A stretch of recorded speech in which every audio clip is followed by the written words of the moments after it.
हाँ भैया, ये लहंगा बिल्कुल नया डिजाइन है। हाँ भाई साहब, अच्छा तो लग रहा है। अच्छा ठीक है, इसे पैक कर दो।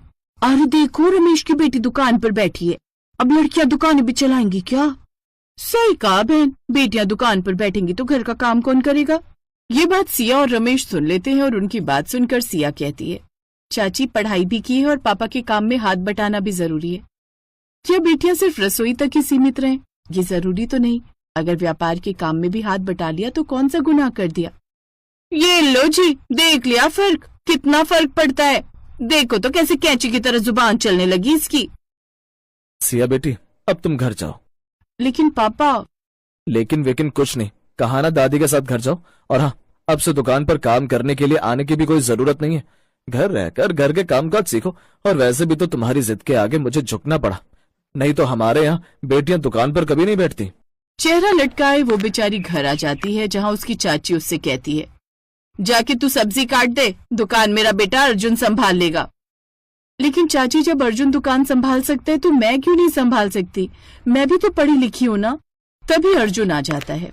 ये सब काम लड़कियों के नहीं होते, वो हम मर्दों के काम होते हैं। और मैं हूं ना ताऊ जी की दुकान संभालने के लिए, फिर टेंशन किस बात की है?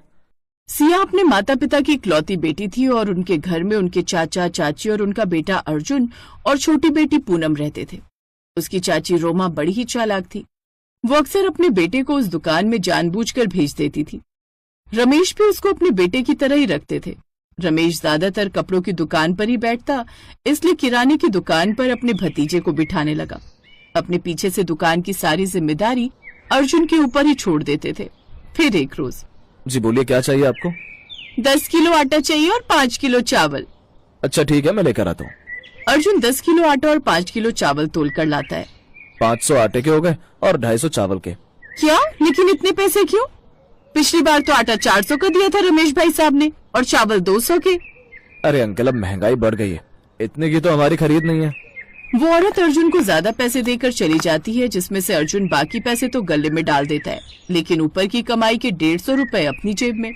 अच्छा है जो बड़े पापा सिया दीदी को दुकान में नहीं बैठाते, वरना मेरा तो नुकसान ही हो जाता। यहाँ अर्जुन अपने बड़े पापा की दुकान में घपले कर रहा था। फिर अगले दिन जब अर्जुन अपने चाचा की दुकान पर जाता है तो देखता है, दुकान में तो बहुत सारी चीनी के कट्टे रखे, इनमें से एक कट्टा चीनी का बेच देता हूँ। अर्जुन चीनी का एक कट्टा छुपा कर रख देता है और बाद में दुकान बंद करके एक हलवाई की दुकान पर बेच देता है। जैसे अर्जुन हलवाई से पैसे ले रहा था, तभी सामने से आती सिया उसको देख लेती है। अरे अर्जुन, तू यहाँ पर क्या कर रहा है? अर्जुन सिया को देखकर हड़बड़ा जाता है। अरे सिया दीदी, आप यहाँ पर? आप तो दादी के साथ डॉक्टर के पास गई थी ना? हाँ गई थी, लेकिन डॉक्टर की दुकान बंद थी और घर पर बुआ जी आई है, उनके लिए समोसे लेने आई थी। लेकिन तू मुझे देखकर इतना घबरा क्यों रहा है? अरे नहीं तो दीदी, आज तो मैं बाल बाल बच गया सिया दीदी के हाथों से।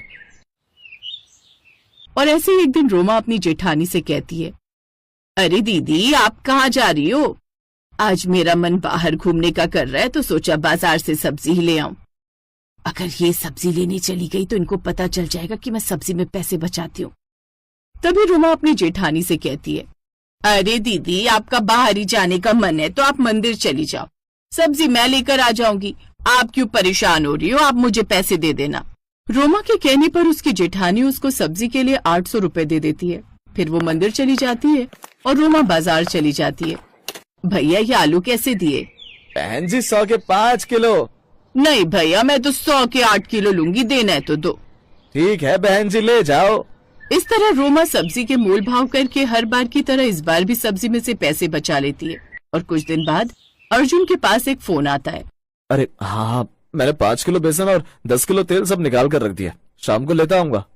अर्जुन 5 किलो बेसन और 10 किलो तेल बाहर बेच देता है और सारे पैसे अपनी जेब में रख लेता है। कई महीनों से ऐसे ही चलता रहा था। तभी एक दिन रमेश दुकान के गल्ले से पैसे लेकर घर आकर सिया को उसके कॉलेज की फीस देता है। ये लो सिया बेटी, तुम्हारी कॉलेज की फीस। मगर पापा, ये तो 5,000 ही है, मुझे तो 10,000 चाहिए थे। हाँ मुझे पता है, लेकिन अर्जुन ने बताया था कि आज दुकान पर सामान वाला डीलर आया था, तो सारे पैसे उसको दे दिए। मैं कुछ दिन बाद तुम्हें और पैसे दे दूंगा। ये बात सिया को कुछ हजम नहीं होती। पापा तो कह रहे थे उन्होंने 1 हफ्ते से गल्ला देखा नहीं और 1 हफ्ते में जो भी आमदनी हुई सारी डीलर ले गया। लगता है ये अर्जुन दुकान में कुछ गड़बड़ कर रहा है। वही अर्जुन मन ही मन खुश हो रहा था। बड़े पापा ने एक भी बार मुझे ये नहीं पूछा एक हफ्ते में कितनी आमदनी हुई और कितने पैसे डीलर को दिए। शाबाश अर्जुन बेटा। ऐसे ही अर्जुन और उसकी माँ रोमा मिलकर दोनों घपला करते रहते थे। कुछ दिन गुजरते हैं। एक दिन रमेश दुकान पर बैठा था। उसको याद आता है कि उसको दुकान के काम से बाहर जाना है। तभी दुकान पर सिया खाना लेकर आती है। ये लो पापा आपका खाना। अरे बेटा अभी खाना खाने का समय नहीं है, डीलर आज दुकान पर सामान देने नहीं आएगा, मुझे ही उनके गोदाम पर जाना होगा। और ये अर्जुन भी पता नहीं कहाँ चला गया। अरे तो कोई बात नहीं पापा, मैं दुकान पर बैठ जाती हूँ। अच्छा ठीक है, जो भी उधार लेकर जाए उसे खाते वाले रजिस्टर में लिख देना। ऐसे बोलकर रमेश चला जाता है और एक ग्राहक उधार सामान लेकर जाता है। उसे सिया रजिस्टर पर लिखती है जहाँ वो देखती है। पापा ने तो कहा था आजकल दुकान काफी दिन से मंदी चल रही है, लेकिन पुराना स्टॉक भी सारा खत्म हो गया और आज पापा और स्टॉक लेने गए। जब पुराना सामान सब बिक गया तो सारे पैसे कहाँ गए? इसका मतलब मेरा शक अर्जुन पर बिल्कुल ठीक था, लेकिन शक तो मुझे चाची पर भी है। अर्जुन का घपला तो रिया ने दुकान पर पहले ही पकड़ लिया, पर जब घर जाकर खर्चे का हिसाब लगाया तो उसकी चाची उसके घर के खर्चों में घपला कर रही थी। वो भी सारा उसके सामने आ गया। अच्छा, इसका मतलब ये दोनों माँ बेटा पैसों का झोल करते हैं। आने तो शाम को सबको इसकी हकीकत बताती हूँ। ये देखिए पापा, दुकान में जितना भी सामान अब तक आया है उसकी 50% ही रजिस्टर में एंट्री है। बाकी सामान की न बेचने की एंट्री और न ही दुकान में वो सामान है। मैंने जो हिसाब जोड़ा है पूरा 20,000 का घपला हुआ है महीने में। अब आप खुद ही देख लीजिए पापा, जब भी आप गल्ला देखते हो तो उसमें 2-3 हजार से ज्यादा पैसे नहीं मिलते थे आपको। ये सारा घपला अर्जुन का किया हुआ है। और तो और पापा, चाची भी मम्मी को पागल बनाकर खूब पैसे हड़पती है।